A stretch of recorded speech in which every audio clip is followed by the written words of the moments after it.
Hi అండి, నేను మీ Lakshmi village ఫుడ్స్కి స్వాగతం. ఈరోజు నేను దొండకాయ కొబ్బరికాయ కర్రీ చేసుకున్నానండి.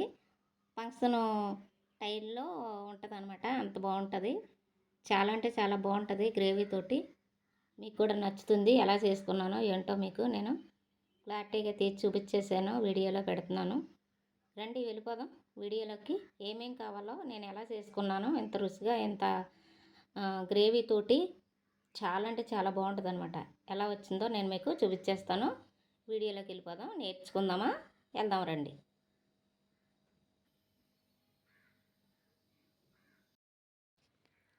ఒక ఉల్లిపాయ పెద్దగా సీరికలు కోసుకొని వేసుకోవాలి.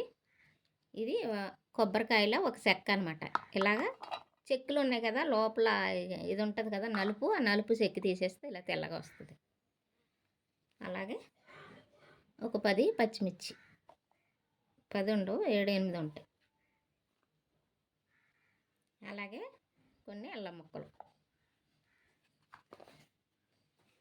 అలాగే ఒక 7, 8 వెల్లుల్లి రేకలు పొట్టు తీసుకుని వేసుకోవాలన్నమాట. అలాగే కొద్దిగా కొత్తిమీర,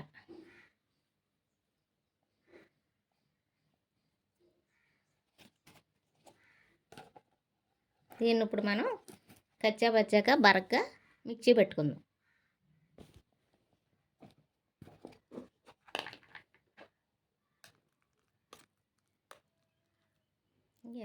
ఇలా చేసుకుంటే బాగుంటుంది అన్నమాట.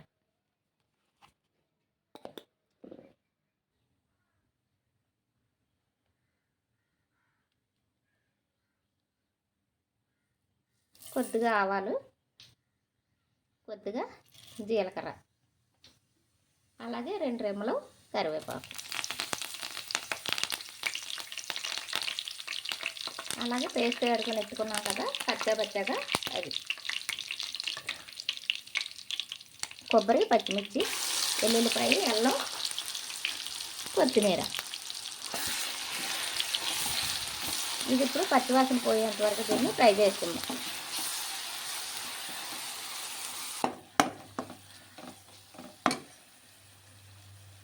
కొద్దిగా పసుపు వేసుకుందాం,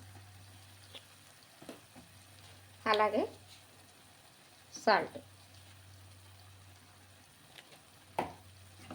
తర్వాత సాలింది చూసుకుని మళ్ళీ వేసుకుందాం. బాగా ఫ్రై అయిపోయింది కదండి పేస్ట్ అయితేను. ఇప్పుడు దొండకాయలు, 1/2 కేజీ దొండకాయలు అన్నమాట. ఇలా సన్నగా సీరికలు కోసుకుని వేసుకోవాలి.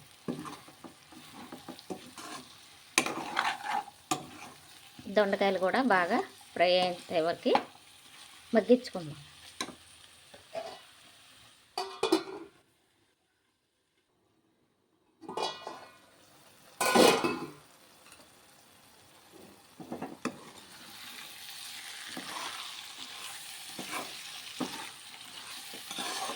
మగ్గింది, దీంట్లో ఇప్పుడు కొద్దిగా కారం వేసుకుందాం.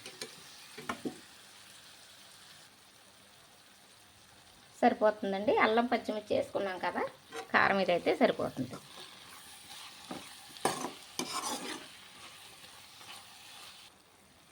అలాగే ధనియాలు, జీలకర్ర పౌడర్ అన్నమాట. ఈ కారం, ఈ ధనియాలు, జీలకర్ర పౌడర్ ఇది కూడా బాగా ముక్కలకి పట్టేంత వరకు ఫ్రై చేసుకుందాం. 1 నిమిషం అయితే సరిపోతుంది.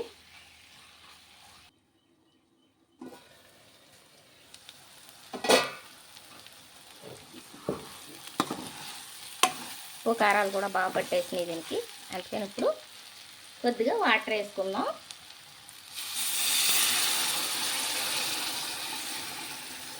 ఈ గ్లాస్తో గ్లాసులు అయితే సరిపోతుంది.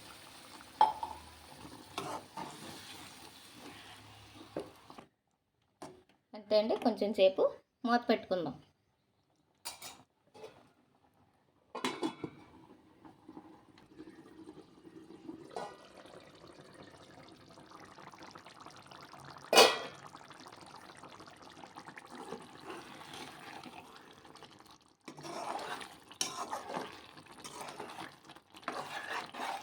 ఉప్పు చూసుకుందామండి. దీంట్లోనే దగ్గర పడిపోయింది కదా, ఇదే టైంలో ఉప్పు చూసుకుంటే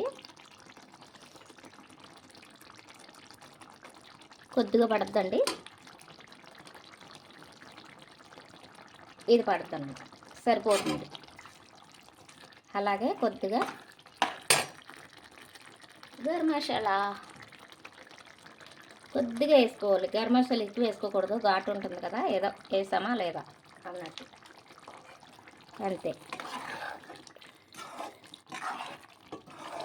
చూస్తే నోరు ఊరిపోతుంది కదండి. ఈ కర్రీ అంత బాగుంటుందండి. కొంచెం ఉప్పు వేసాం కాబట్టి, గరం మసాలా వేసాం కాబట్టి ఒక్క నిమిషం ఉడికించుకుందాం.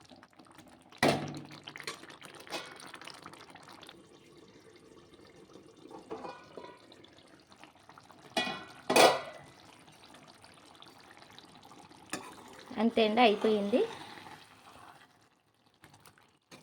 కర్రీ చూసారా ఎలా ఉందో? నచ్చిందా మీకు? ఫంక్షన్లో చేసినట్టు ఉంది కదండి, గ్రేవీ తోటి. చాలా బాగుంటుందండి రోటీ చపాతీలోకి, రైస్లోకి. అసలు పెద్దలు పిల్లలు ఎవరైనా సరే, తినలేని వాళ్ళు కూడా, ఇష్టపడలేని వాళ్ళు కూడా ఇష్టంగా తింటారనమాట. సరే, ఎంత గ్రేవీ తోటి ఎంత బాగుందో, తినేకెళ్తే తినాలనిపిస్తుంది మరొక ముద్ద. అంత బాగుంటుంది అనమాట. అయిపోయిందండి.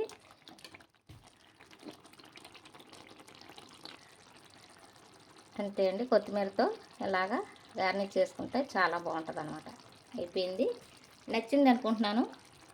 మొత్తం అంతా కూడా మీకు క్లారిటీగా చేసి నేను చూపించాను కదా, మీకు కూడా అర్థమైంది అనుకుంటున్నాను, నచ్చింది అనుకుంటున్నాను. మీరు కూడా చేసుకొని ఎలా వచ్చిందో కామెంట్ రూపంలో తెలియచేయండి.